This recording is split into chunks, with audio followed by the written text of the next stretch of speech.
Bueno, Ludi, el tercer episodio ya. Pues sí, Javier, estamos casi en el ecuador de Beyond Communication y cada día más interesante. Sí, creo que los temas van a ser bastante buenos, ¿no? Es decir, vamos a hablar de una identidad de marca, de cómo se construye la marca, marca España, cómo acercarse al consumidor, cómo convencerle. Creo que temas muy interesantes y muy importantes para la audiencia, ¿no?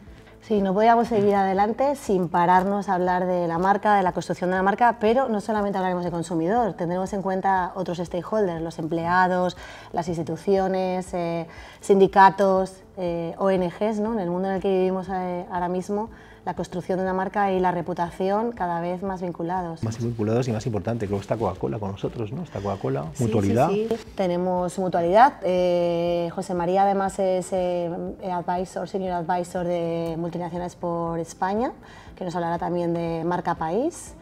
Y tenemos también a Kindrill con César, una marca nueva creada de la escisión de otra compañía. Un reto importante, cómo se construye una marca partiendo de un legado de muchísimos años. Y no quiero olvidar a mi compañero, a Pablo, nuestro director de creatividad. Que no falte, ese siempre tiene que estar. Pues creo que va a ser interesante, así que vamos a ver qué tal se nos da. Pues sí, espero que a nuestro público le guste y que se lo pasen tan bien como nosotros grabando estos capítulos. Seguro que sí. Decía el famoso escritor americano Stephen King que un producto puede quedarse obsoleto rápidamente, pero que una marca exitosa puede ser atemporal.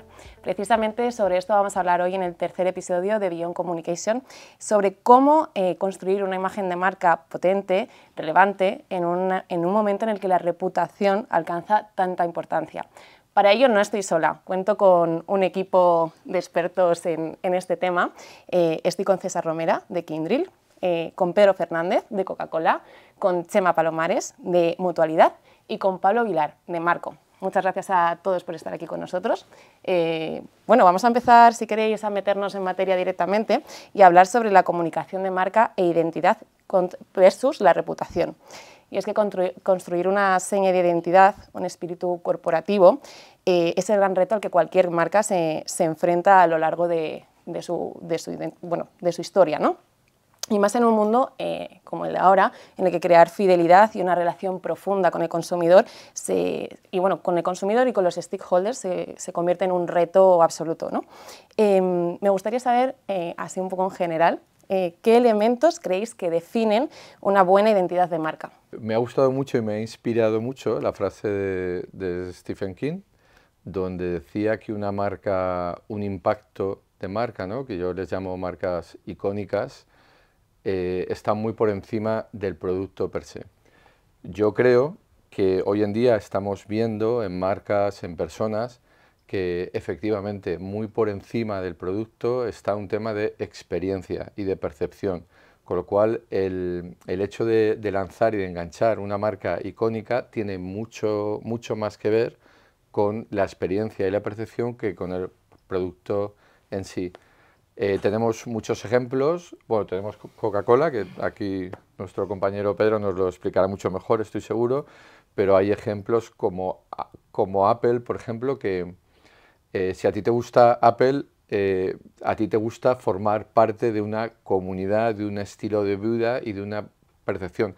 Y te da igual realmente si al final el nuevo iPhone, otra marca, lo supera en cualidades, en prestaciones, si a la hora de un cuaderno de notas, pues efectivamente en otra marca igual el lápiz del iPad no se cae, etcétera, ¿no? Porque tú estás comprando una percepción y una sensación. Entonces, respondiendo a tu pregunta de cómo creo que realmente se genera un impacto de marca, yo te diría que es un tema de percepciones, es un tema de cultural branding al 100%, y trata de toda la experiencia que eres capaz de generar al consumidor cuando se acerca a esa marca.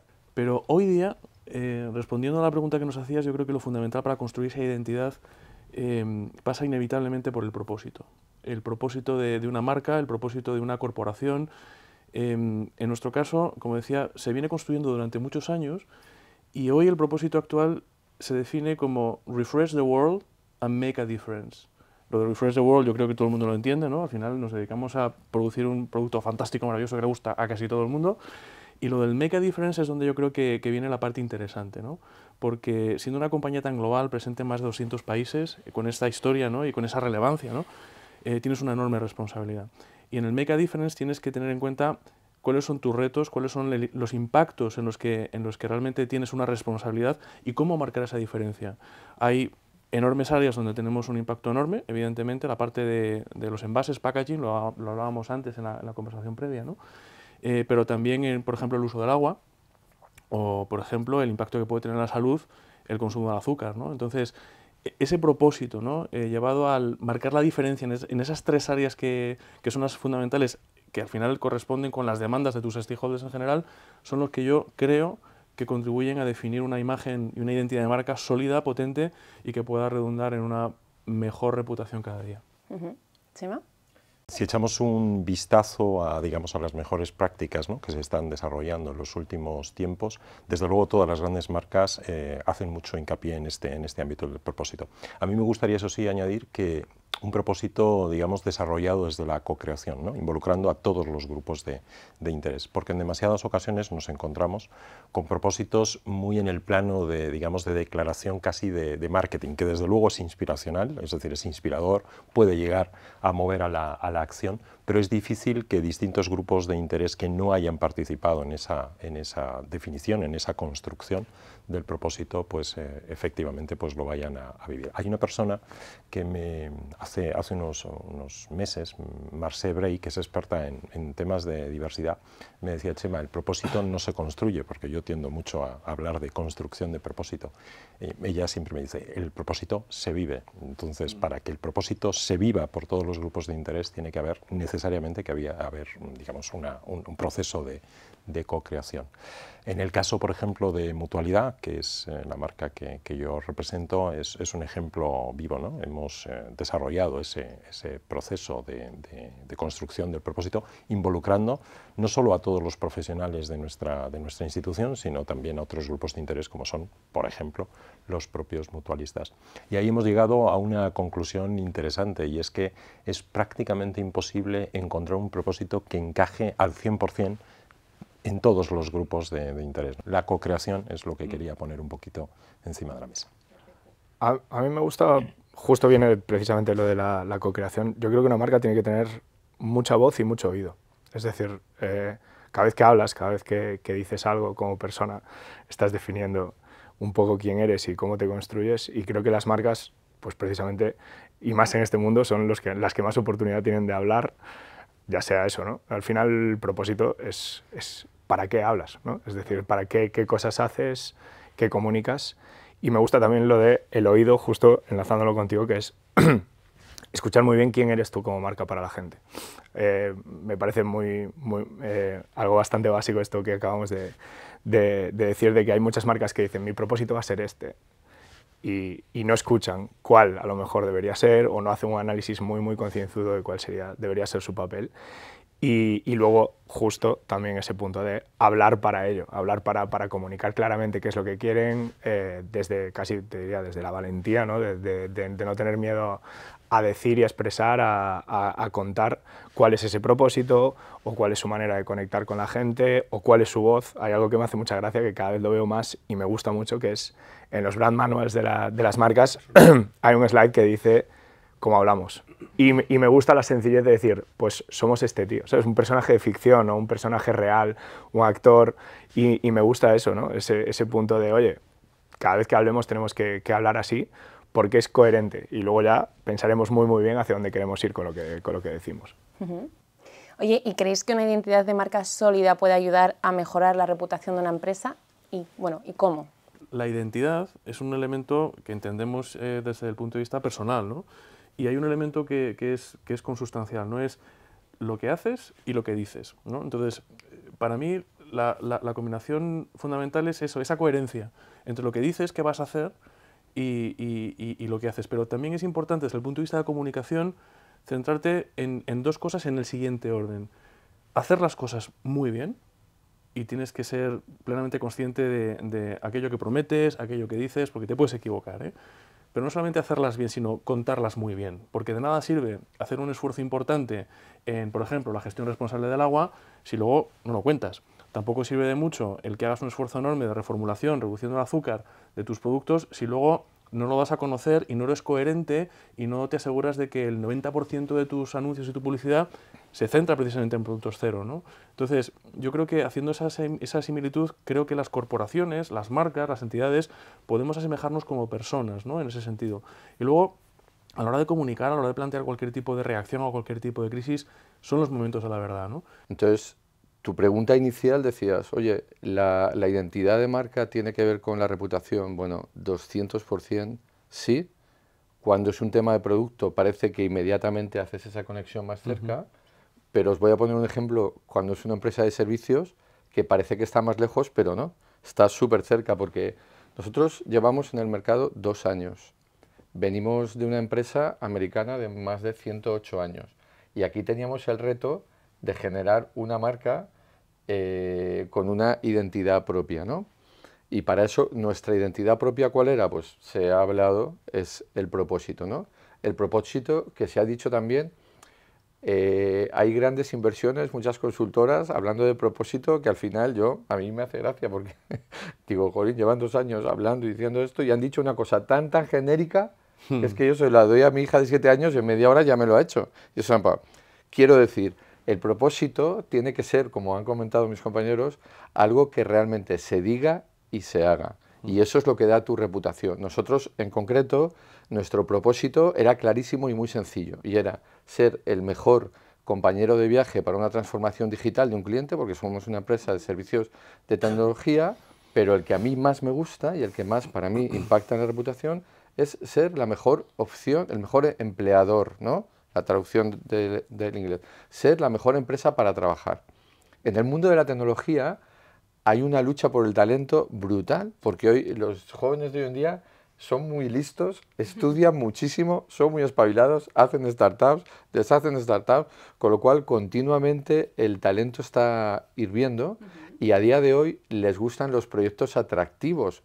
Ya no te diría que para nada están tan dirigidos por el dinero, sino por aprender y tener un día a día que ellos aprendan y que disfruten. Y eso se llama identidad de marca. Esto es lo que los americanos suelen decir o suelen resumir en walk the talk, ¿no? Es decir, Exacto. que al final lo que has construido, lo que has dicho, lo que estás declarando que eres, lo demuestras de manera coherente y consistente y, digamos, y con mucha perseverancia. Y al final es la única manera, como decía César, de poder no solo atraer al mejor talento, sino que ese talento quiera quedarse contigo.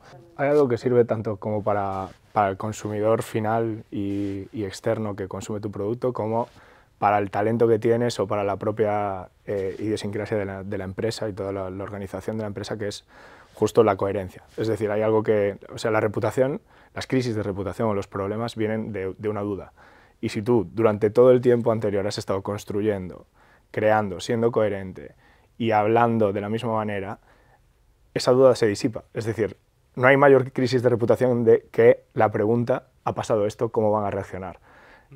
Y no hay mayor manera de evitar esa crisis que decir, sé perfectamente cómo van a reaccionar porque lo tengo muy claro, porque sé perfectamente quiénes son, cómo hablan, y eso puede ser a nivel empleados, es decir, ostras, tenemos este problema interno, esta tendencia, esta crisis, este proyecto nuevo, este lanzamiento nuevo, lo que sea, como los propios consumidores, ¿no? De repente ha pasado esto en no sé dónde y tenemos que reaccionar.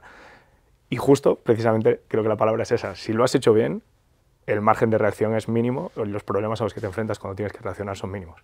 Quería saber si nos puedes decir cómo una marca como Coca-Cola puede seguir construyendo marca, porque esto es un reto importante, ¿no? Estabais hablando de los errores, de cómo afrontarlos, de tal, pero en el día a día, ¿cómo seguís construyendo marca? Respondiendo a tu pregunta de manera concreta, mucha escucha.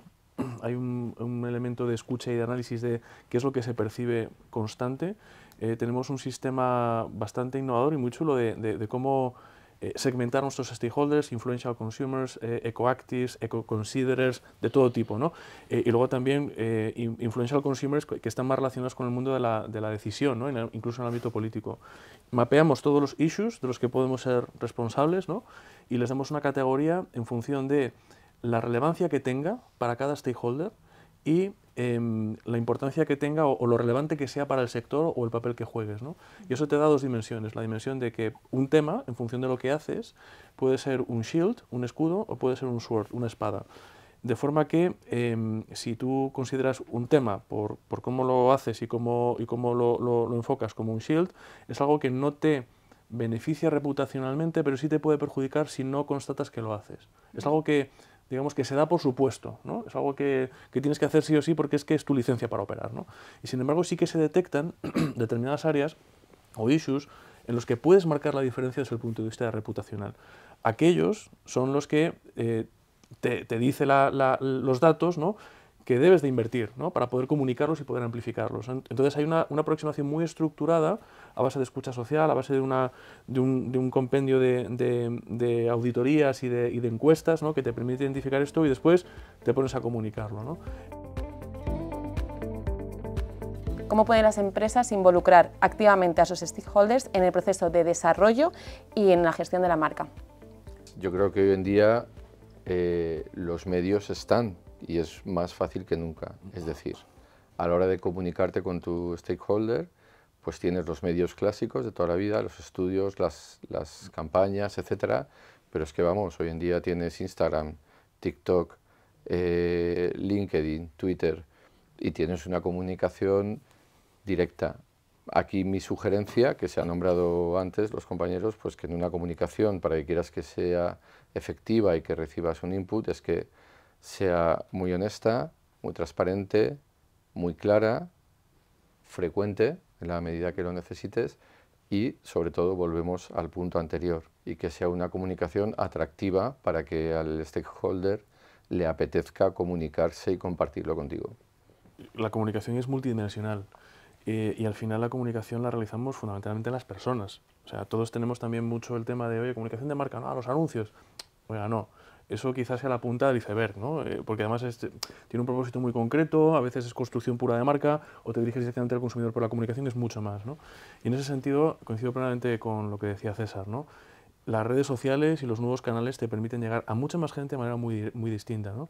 Hacía hace poco una reflexión que al final esto va de conectar personas. Y la comunicación no se puede convertir en una forma de dictar lo que dices, ¿no? Tiene que ser más el canal y el medio en el que construyes relaciones, ¿no? Y en ese sentido, hacer partícipe a los stakeholders, cuando haces un anuncio de tele, es muy difícil, pero cuando tienes otro tipo de assets, ¿no?, pues puedes pensar en cómo hacerlo. Bueno, tal como lo veo yo, la construcción de marca y por supuesto, digamos, toda la estrategia de comunicación después, la involucración de los grupos de interés es clave. Y en este momento la única pasa por la escucha activa, ¿no?, por la generación de mecanismos de escucha a los distintos grupos de interés. Y afortunadamente la tecnología en este momento nos permite, pues, poder recurrir, ¿no?, a esos datos casi en formato diario. Por otra parte, yo diría que hay otro elemento que es clave, ¿no?, y es la gestión proactiva y profesionalizada de la reputación. Antes lo comentaba Pedro muy bien, ¿no?, con un ejemplo de Coca-Cola. Tienes que saber perfectamente dónde tienes tus puntos fuertes, aquellos aspectos que son innegociables y otros aspectos en los que claramente tienes que empezar a trabajar de manera proactiva. Pero para ello tienes que tener activada, desde luego, la escucha y hacer también una gestión proactiva, no solo de la reputación, sino de los riesgos reputacionales que pueden aparecer. ¿Cómo crees que pueden las empresas mantener la autenticidad en su comunicación mientras se dirigen a diferentes audiencias? Sobre todo honestidad y coherencia. Si tú eres algo y no lo intentas maquillar, después no tienes que seguir siempre la misma coherencia con el mismo maquillaje. Es decir, si tú eres exactamente lo que eres, tu mensaje va a ser mucho más honesto, mucho más coherente y puede ser el mismo. Al final, cuanto más, eso sí que yo creo que se hacía antes, la publicidad y la comunicación en general, pero sobre todo la publicidad, era un monólogo en el que estabas todo el rato adaptándote. Aquí tengo que hablar de esta manera o aquí tengo que hacer esto, ¿no? Ahora, al final, todo es prácticamente comunicación porque la línea se ha mezclado mucho, ¿no? Y vemos que hay campañas y comunicaciones que surgen en un PR o en un plan reputacional y acaba siendo un eje de comunicación que puede llevarte a hacer otro tipo de publicidad diferente. Y todo está tan mezclado y todo está tan permeabilizado entre unas cosas y otras que lo mejor es ser simple, directo, coherente y así no tener que estar pensando todo el rato quién eres, sino que la gente lo tenga muy muy claro y tú solo tengas que hablar. Tenemos que también ser capaces de vivir con algún puntito de incoherencia, ¿no? De momentos en los que de repente te das cuenta de que esto ya no es lo que era. Sí, sí. O sea, una cierta incomodidad. A mí me parece que la valentía te enseña mucho más, o sea, para equivocarse, es decir, como que hay muchísimas marcas que tienen muchísimo miedo de equivocarse, ¿no? En plan, no voy a hacer esto por si luego tengo que rectificar. La cantidad de veces que rectificar es una oportunidad es brutal. Entonces, yo creo que la valentía, justo lo que has dicho tú, ¿no? Te hace humilde, en plan, vale, voy a lanzarme a esta piscina y a ver qué pasa y de repente descubro que a lo mejor soy algo diferente o mucho más claro o mucho más sencillo de lo que yo creo, de todo el humo que me rodea. Lo que comentabais es que me ha encantado escucharte, lo de salir de la zona de confort. A mí nos dan al equipo la responsabilidad de marketing, comunicación y queremos construir una marca fresca, disruptiva, con su propia identidad. Claro, tenemos que hacer cosas frescas, disruptivas, con su propia identidad. Y aquí es donde te encuentras con personajes que te dicen, es que aquí nunca se ha hecho así. ¿Eso cómo pasa? Para mí ya es el indicador. ¿Dónde he oído yo eso? De decir, claro, para mí es una súper buena señal. Digo, claro, justamente por eso. Lo que pasa es que en las multinacionales, tú lo sabrás, hay que tener mucho cuidado, porque hay que ser creativo y hay que ser astuto, ¿no? Para no ser disruptivo y llegar a un momento que no te dejen hacer cosas. Pero vamos, el tema va totalmente de hacer las cosas diferentes, totalmente, y coger riesgos, como tú dices. Y hoy en día se pueden coger muchos riesgos porque la gente está mucho más receptiva, de nuevo, volvemos, ¿no?, a las sensaciones, a las experiencias y a la creatividad. ¿Cómo creéis que se puede trabajar por hacer crecer esta marca? ¿Y cómo influye la marca país en la percepción de las empresas nacionales a nivel internacional? Chema, yo creo que aquí puedes arrojarnos un poco de luz. Pues te diría que igual que se gestiona la reputación o cualquier otra marca, lo primero que tenemos que entender bien es, primero, partir de un diagnóstico, ¿no? Cómo se nos percibe, cuáles son nuestras fortalezas y cuáles son nuestras áreas de mejora. Además desde una perspectiva multi-stakeholder, porque dependiendo de cuál sea el grupo de interés, pues probablemente los intereses son distintos. Y me explico. En la construcción de la marca España, por ejemplo, no es lo mismo lo que puede esperar o pensar o la expectativa que puede tener, por ejemplo, un turista, somos un país clarísimamente enfocado al turismo, que un inversor de un gran fondo de inversión a nivel internacional. Buscan y esperan cosas distintas.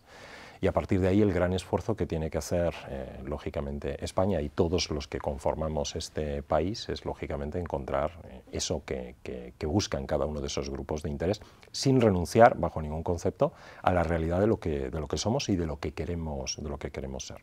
Desde el punto de vista, por ejemplo, de los grandes inversores, ¿qué buscan? Pues lo que buscan es previsibilidad, es decir, una cierta previsibilidad desde el punto de vista regulatorio, un entorno, lógicamente, que sea verdaderamente atractivo para desarrollar nuevos negocios y, bueno, pues que se les pongan las cosas razonablemente fáciles.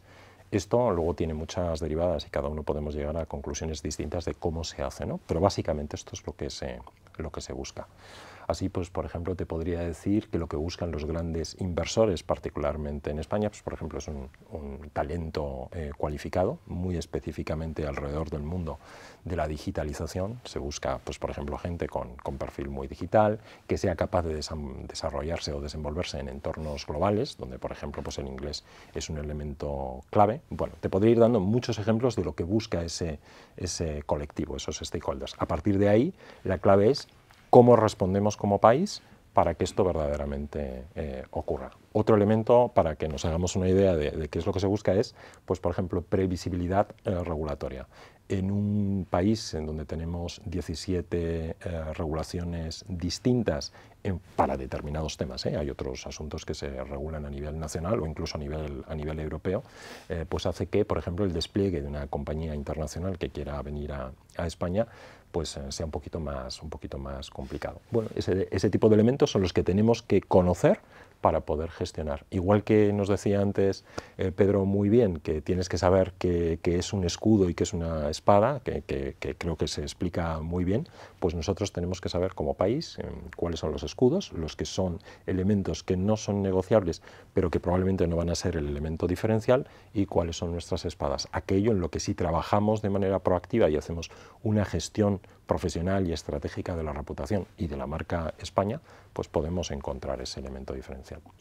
Me viene a la memoria una cosa que dices ahora, porque, a ver, yo trabajo en el sector agroalimentario. Somos una potencia agroalimentaria, ¿no? Y no puedo evitar pensar, como amante del vino, lo bien que lo hacen los franceses o los italianos, ¿no? Y conecto con una idea que hablábamos al principio, ¿no? O sea, no solamente se trata de hacer las cosas bien, hacemos cosas muy bien en España, ¿no? Sino de contarlas muy bien y convertir en ese relato con creatividad y con imaginación para llamar la atención. Yo creo que se están empezando a hacer cosas mucho mejor, honestamente. Me viene a la cabeza, por ejemplo, toda la promoción que hace José Andrés, ¿no? Con el tema de rico, un país rico en sabor, no recuerdo el claim, pero creo que me entendéis la idea, ¿no? Y yo creo que en el ámbito de a lo que nos dedicamos vuelve a ser relevante también eso, ¿no? El hacer las cosas bien, pero contarlas muy bien, ¿no? Me hace mucha gracia que pongáis este ejemplo. El encuentro mundial de líderes de Kindred, la semana pasada, ha sido en Orlando. Orlando, imaginaros, lleno de parques y lleno de restaurantes de todos los países. Jaleo, que es el de José Andrés, os aseguro que comiendo allí realmente es de la mejor comida española que he comido nunca. O sea, que es un señor fiel, ¿me entendéis, no? Porque cuando te vas a un restaurante español por ahí, pero yo me he comido la mejor paella porque la hace con leña, con producto español, y te lo explica.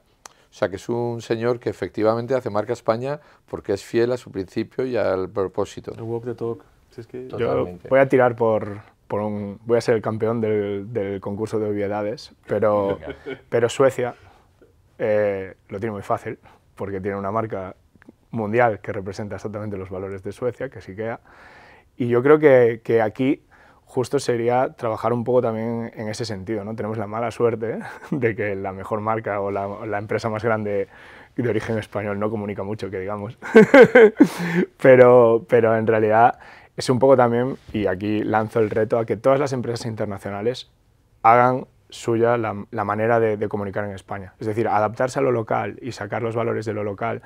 Hay muchas que se me vienen a la cabeza que lo están intentando hacer, que resaltar qué es esa empresa internacional dentro de España y cómo representa eso dentro de España. Pues si os parece bien, vamos a dar por finalizado este bloque y os pediría que antes de cerrar este tercer episodio compartáis con la audiencia que vea este vídeo un titular, unos tips, una conclusión final sobre lo que es esta construcción de marca, de identidad, todo lo que hemos visto.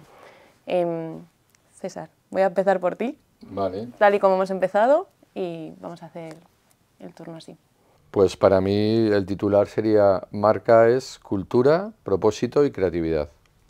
Perfecto. Sí, yo es que no puedo sino confirmar lo que dice César. O sea, tienes que construir esa marca de identidad desde el propósito y tienes que hacer esa coherencia de hacer primero las cosas bien y después contarlas, y contarlas muy bien.